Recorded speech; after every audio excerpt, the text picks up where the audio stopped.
A warm welcome to you, Tom. How are you doing? Over the moon for now. I've got big plans coming up. I would like to congratulate you on your relationship engagement with Mia. I hope you two have an amazing wedding. Still a bit too early for it, but yeah, I appreciate. I am invited to your wedding, Tom. Come on, big dog, you know I'm your boy. Oliver, I said it's too early. We'll talk when the time comes around. All right, I've heard you, so once again, we're happy to have you here. If you could please tell us your story, how you were born, and what was your life like way before all of this?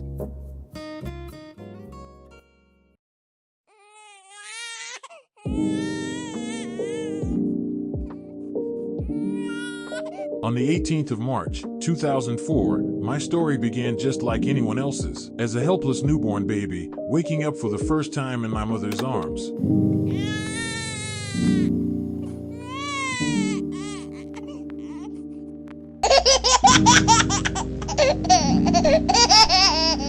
To the doctors, I was a perfectly healthy baby boy with remarkably natural blue eyes. But no one in that room knew the lifelong silence that was waiting for me. From a young age, I've always been the adventurous one, curious to explore life in my early ages. I was glad to have both parents around me. For some time. As I grew into a toddler, my mom started noticing a pattern. While other children around me were babbling and saying their first words, my corner of the room remained completely silent. The specialists ran every test in the book. My vocal cords worked, but my brain simply couldn't map the sounds into speech, so I was diagnosed as completely nonverbal from birth. Our child is disabled? How could you bear me a child like this, woman? I loved you with all my heart. No, it's not my fault. Things can happen. Ow, sweetheart, why? You must have cheated on me, or you sabotaged him when he was born. No child of mine is nonverbal, and he is not my son. I'm leaving you. No, you can't leave me. Our son will need his father. You're his real father. No, you can't leave me, please. I need help to pay the bills. I can't do it alone. I don't care if you need help until you brought that rat in our home. What kind of woman do you think you are? Useless for nothing, bare child giver. I thought you gave me a real son, you gave me a disabled son. I'm so disappointed in you. You're not my wife. Everything about you is just so horrible. When the official nonverbal diagnosis came in, my father couldn't handle the reality of raising a disabled child. I felt the weight of that argument that day. Despite being so young and unable to talk, it was because of me being born that made my father walk away from my life when I needed him most. He packed his bags, slammed the door, and walked out on a 3-year-old boy who couldn't even call out to ask him to stay. From that day on, it was just me and my mom. We had to move into a harsh, dangerous neighborhood. It was a dark time, but my mom worked day and night to keep us afloat, saving every penny she had to buy the technology that would eventually give me a voice. This neighborhood was complete trash, literally. Gangs all around, smashed alcohol bottles, non-stop gunshots. I was constantly scared I couldn't breathe for one moment, but this was my new reality. Goodness, learning about your early ages in life. I'm so sorry about your unfortunate situation. Oh, I hope you're sitting tight because it does get worse. My journey at school was none other than simple trials and tribulations. Although I did have friends, most of the time I'd get bullied because of my disability, and it was understandable but never okay.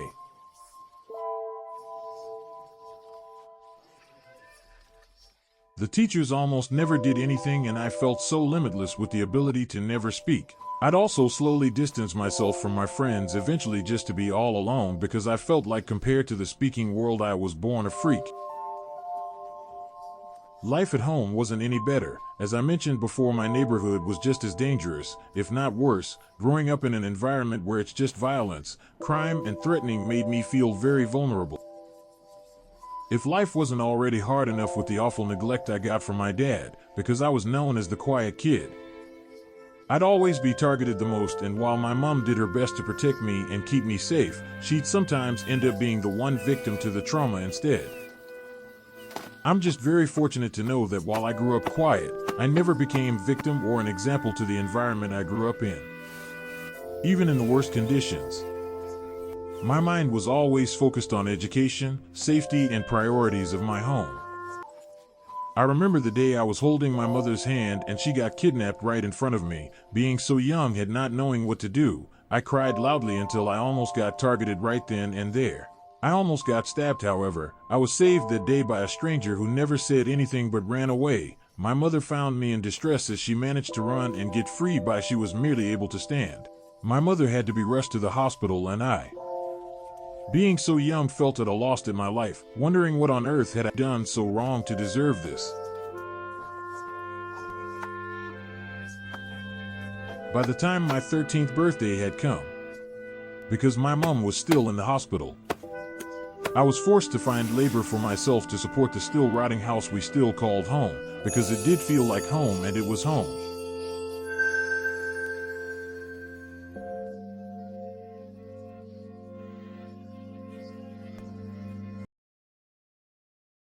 However, at an all-time low, by some miracle, I had received a text from my friend, Aaron. He texted me saying, "Yo Tom, I don't know where you at right now, but you should come by the school auditorium to perform for these small acting roles. You'd perform so well." While being the hesitant child I was, I initially declined the offer, but Aaron refused to budge, so I had to make a slight excuse in my job to be able to escape from this place. I had arrived just in time to see my friend on stage, but my shyness immediately hit me and just decided to watch. However, I felt being here was stupid as I was working to get the money needed for my mom and the house, but just the kindness of my heart pushed me to come either way. The director had seemed highly frustrated that day and very unimpressed by my friend's performance.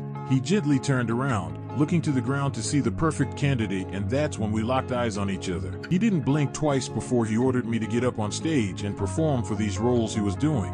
The entire auditorium started to laugh because I was infamous for my quietness. However, I no longer wanted to keep running, voice or not. I had to prove to myself I was no longer just a quiet kid.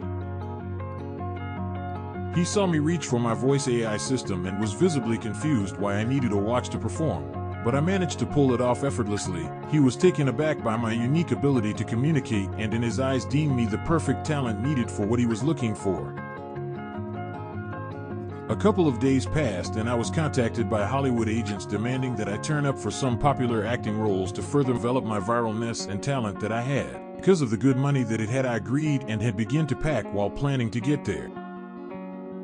Upon arrival, I was immediately put into motion. I was given a script and a role to play for this movie. Frightful joy. Despite the small role I was given after it was released, the public actually wanted to see more of me on screen, as to them I had actually performed much more better than the protagonist and was more an interesting character for display. My presence alone helped to gather around 360 million revenue, which surprised me because I wasn't famous at the time or had any noticeable impact. However, the public seemed to really love me.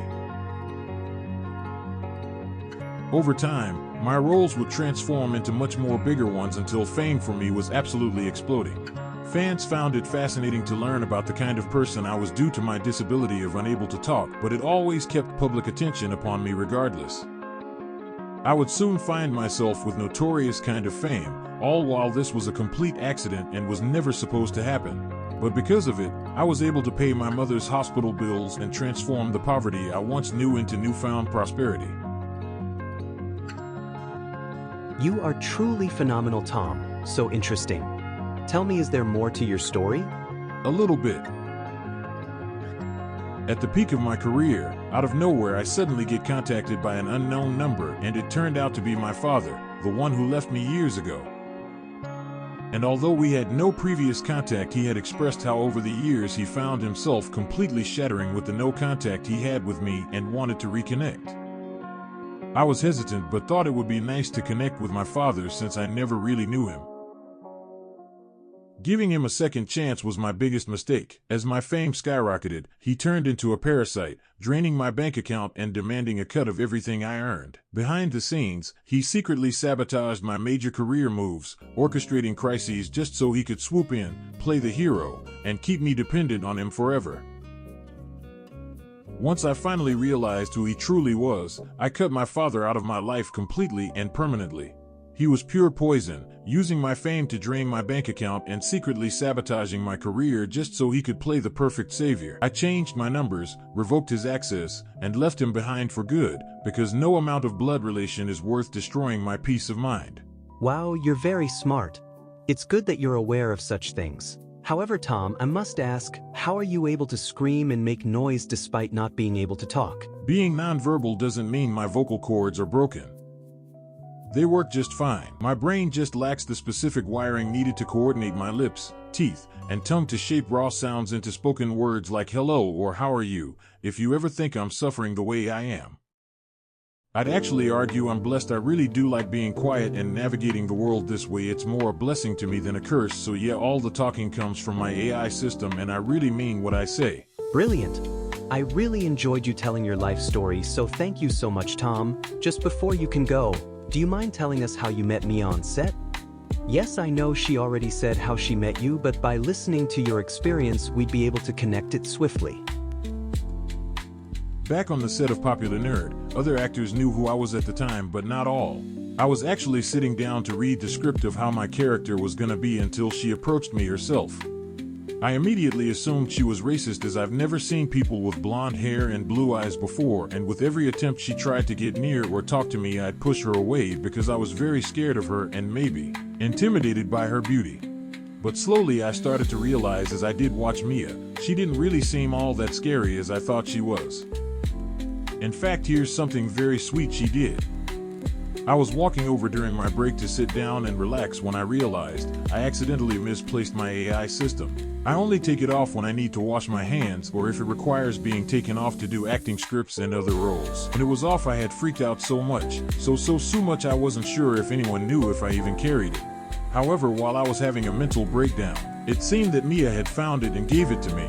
She actually knew that I had this device to help me get around and hugged me to reassure me that all was fine. I have never felt more safer in Mia's arms, almost like my mother hugged me. From that day on, I started to slowly let my guard down and be more comfortable with her, and that's how she ended up being my future fiancée. Alright, that's great. Oh, and lastly, your mother got better, right? Yes, she's better. She healed. She's fine. She's even here with me right now, just on the far back, and she is very proud of me. Very, very proud of me. So I suppose that was my full documentary. I am glad to be here to tell the story, start to finish, and well, God bless you all. Take care.